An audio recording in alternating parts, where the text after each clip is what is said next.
This world is all about branding and marketing. The #1 branders in the universe is the United States.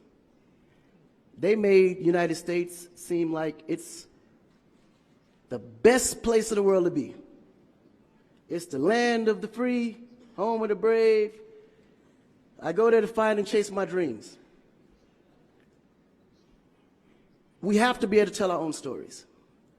Directors, filmmakers, entertainers, it's going to be clearly, and the press, it's going to be your job to redefine how people think about Africa.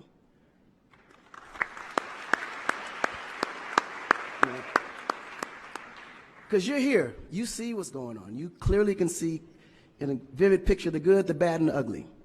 What you choose to put out there is what the world is going to get. Because I can tell you right now, in Chicago alone, there's more people dying in Chicago than there was in the war in Iraq. But you would never see that. There's a lot of things that's happening in the U.S. that you would never see because they choose to show you what they want you to see for. Yeah. It's about country integrity. You have a certain reputation you have to keep. No one puts their family business out into the street.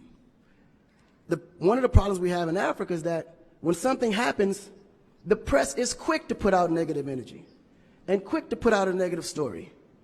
And then that story goes onto internet, and other broadcasting systems take it, and they post it.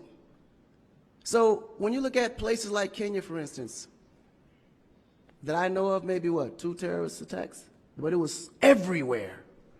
So now people was afraid to go to Kenya because somebody shot up the mall. But then when you look online, there was over 25,000 attacks in the U.S., but you only knew about maybe 5 or 6. So we have to really rebrand. And then when you look at how the world perceives Africa, they're right. You know, you see zebras, lions, tigers, bears. Oh my. You get to the point where you think Africa's just a big jungle. The images that they're showing of Africa is historical images. This is way before civilization. This is when they were still, battling with spears, like times of Shaka Zulu. No, I'm serious. But then when you look at the U.S., they're showing Superman, Batman,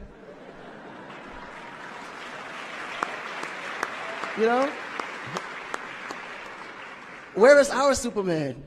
Where is our, Shaka Zulu should be a superhero today. Really. So we have to tell our own stories. I mean, even Jesus is white. And you believe it. But it's okay, because how you were framed, if you taught something from the day you were born, and your mother taught you that, your father taught you that, it's real. You never look at your mom and your dad as liars. But their mother and father taught them the same thing, because that's the kind of history that's put out for them to believe.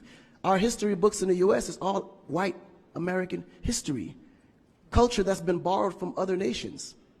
But Africa have to teach the same history of our ancestors, the great things that they have accomplished.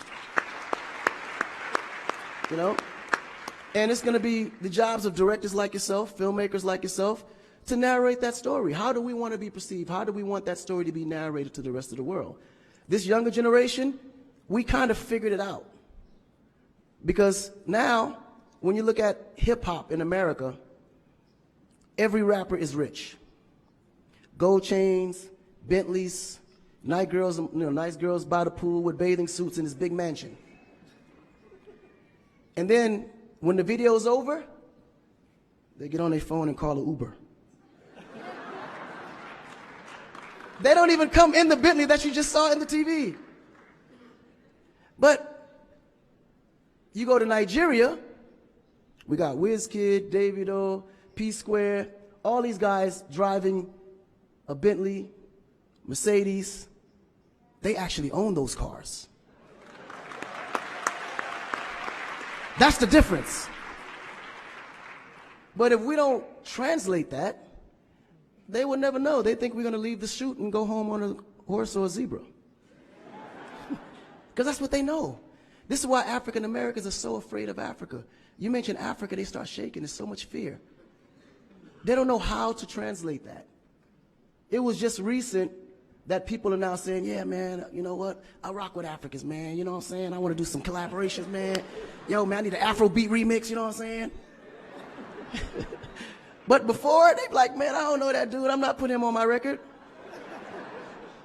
So the younger generation is slowly understanding how you have to rebrand the culture, because the culture has adapted.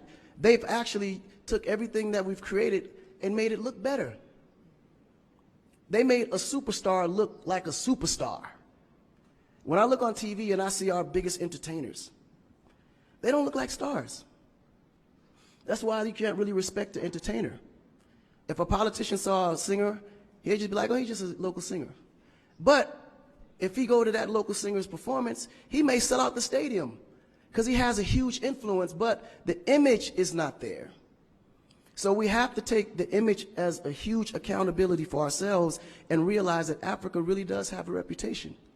But if we allow our stories to be told, our stories will be told according to their agenda on what they need to be able to benefit from Africa. So we have to tell our story so we can be able to understand how we can utilize that story to benefit for our agenda. You know?